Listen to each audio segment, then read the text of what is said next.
Sign or get out. My husband mocked, waving papers in the house I fully paid for. He smirked as if throwing me out would break me. I signed, placed the keys on the table, and walked away. The next morning, his elite lawyer screamed at him, "Do you have any idea what you just let her do? We need to talk about the house, now!" But to understand how my husband destroyed his own life with a single signature, I need to take you back to where it all began. My name is Cassidy Blackwood. At 32, I'd built a consulting firm from nothing into a 7-figure enterprise. But success in business doesn't guarantee success in love. I met Blake Wilson at a business conference in 2019. He was charming, confident, talking about his ventures and vision. "I'm between ventures right now. Just exited my last startup. Looking for the right opportunity," he said with practiced confidence.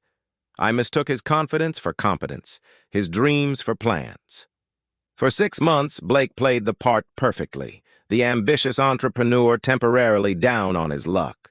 When he moved into my house, purchased with my grandmother's inheritance 2 years before we met, it felt like the natural next step. We married in 2020. I thought I was gaining a partner. Instead, I gained a dependent with delusions of grandeur. The pattern emerged slowly. While I negotiated million-dollar contracts, Blake was networking. His business ventures never progressed beyond PowerPoint presentations. Wilson Consulting Group, Blake Wilson Enterprises, Innovative Solutions, LLC, Vision Forward Advisory. None ever had a single client. In 4 years, Blake spent $47,000 on gym expenses, $83,000 on business lunches with partners who never materialized, and $31,000 on online courses he never completed. My assistant Emma later told me he'd come to the office asking about corporate structures, asset division. I thought he was trying to understand the business better. But Blake wasn't interested in understanding business. He was planning something else entirely. 3 months before that morning in my office, everything changed. Emma saw Blake at the Marriott downtown while I was giving a keynote to 300 industry leaders. He was with someone, Jessica Reeves, personal trainer, fitness influencer, and apparently the recipient of my family heirlooms. My grandmother's pearls that went missing, my Cartier watch, lost on vacation, my diamond bracelet sent for cleaning, all appeared in Jessica's Instagram posts with hashtags like blessed and living my best life. But the affair was just part of Blake's plan. He'd opened a secret account, depositing $37,000 over 4 months. My father's first edition Hemingway collection, my grandmother's silver tea service, liquidated piece by piece while I trusted my husband. 3 weeks before the confrontation, Blake hired an attorney, Thomas Garrett, who advertised on bus benches as an aggressive men's rights attorney. The retainer? $2,500 charged to our joint account. He thought he'd found his path to my assets. He was wrong. October 15th, 7 a.m. I found Blake in my home office, my documents spread across the desk like evidence in a courtroom. He'd arranged everything perfectly. The new briefcase, the practiced posture. Even his hair was styled with my expensive pomade. "I've done some calculations," he said. "It's time we discuss who really owns what in this marriage." "Marriage is a partnership, Cassidy. 50-50. That's what my attorney says." What Blake didn't understand was that I'd been preparing for this moment. The house was owned by CBW Holdings Trust, established 2 years before we met. Every mortgage payment came from my business account, every improvement documented, every asset protected. "I've contributed to this marriage," Blake insisted, his voice rising. "I maintained our home. I sacrificed my career." In 4 years, Blake had contributed exactly $0 to household expenses. That evening, Blake prepared his final performance, Chinese takeout from the cheap place, my grandmother's Wedgwood china, candles for atmosphere. "Cassidy, we've grown apart," he began his prepared speech. "I've been doing soul-searching, attending therapy. I think it's best if we separate. I've had papers drawn up that are fair to both parties." The document was a joke. downloaded from a template website filled with legal impossibilities. He wanted the house, claiming it as a marital asset. He wanted 50% of my business, alimony for his career sacrifice, the Vermont cabin, my grandmother's jewelry. "Sign the papers or get out," Blake said, his voice dropping to what he thought was menacing. "This is my house now. I've established residency." Missouri is a one-party consent state. Every word was being legally recorded on my phone. I signed every page, slowly, deliberately, making him watch each signature. Then I placed my keys on the table. My wedding ring followed, and I walked out without a word. Blake's victory lasted exactly 12 hours. 8:47 a.m.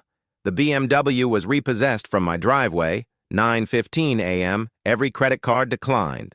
9:22 a.m. Cell phone service terminated. 9:42 a.m. The smart home no longer recognized him as an authorized user. 10:03 a.m. Jessica Reeves had already moved on to her next target, posting brunch photos with someone new. Then came the phone call that changed everything.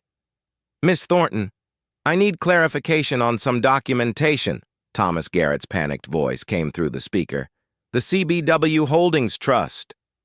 "The trust that owns the property," my attorney Rachel responded calmly. "Established 2 years before the marriage. Your client signed documents acknowledging this. There may have been some confusion about the implications." "No confusion. Your client committed documentary fraud. He claimed ownership of property he knew belonged to a trust." Blake joined the call, shouting, "What do you mean it's not my house? She signed it over to me." Garrett lost all composure. "Do you have any idea what you just let her do? You signed documents claiming ownership of property held in a trust. You committed fraud. She didn't give you anything. You gave her evidence to bury you." Blake had 72 hours to vacate my property. His brother Daniel arrived with a U-Haul that looked too large for what Blake actually owned. The entire neighborhood came out to watch. His possessions were pathetic: a gaming chair, exercise equipment, vision boards, self-help books, online course certificates, 4 years of marriage, $342,768 of my money spent. His entire life fit in a truck smaller than my quarterly tax payment. "The receipt shows it was bought with Cassidy's credit card," Daniel told Blake about the TV. "You can't take it." By 5:47 p.m., Blake Wilson was gone. His empire of stolen dreams packed away. His delusions of grandeur finally meeting reality. I reclaimed more than my house. I reclaimed my life. Curtains opened to let light flood in. My father's books returned to shelves. My grandmother's china properly displayed. The garage gym transformed into the library I'd always wanted. 6 months later, I hosted my first dinner party. Real friends, real laughter, real life. Rachel raised her glass. "To Cassidy, who proved that the best revenge isn't destroying someone who wronged you. It's simply protecting what was always yours and letting them destroy themselves." The statistics tell the story. Years of marriage: 4. Blake's financial contribution: $0. Blake's spending of my money: $342,768 time from victory to eviction. 72 hours items actually owned by Blake, minimal. My losses: 0. Blake wanted to steal everything with paper weapons and practice speeches. Instead, he learned what happens when performance meets preparation. When pretense collides with patience. When someone who thinks they're taking everything discovers they never had anything to take. The house is mine. The business is mine. The future is mine. And Blake? He's exactly where he always was. Nowhere, with nothing, pretending to be something he's not. If this story of calculated patience and sweet revenge resonated with you, remember, the best defense against manipulation is preparation. Document everything. Trust your instincts. And never let anyone convince you that what you built belongs to them simply because they witnessed you building it. Have you ever dealt with someone who tried to take what was yours? What would you have done in my situation? Sometimes the best revenge is simply letting someone's greed become their downfall.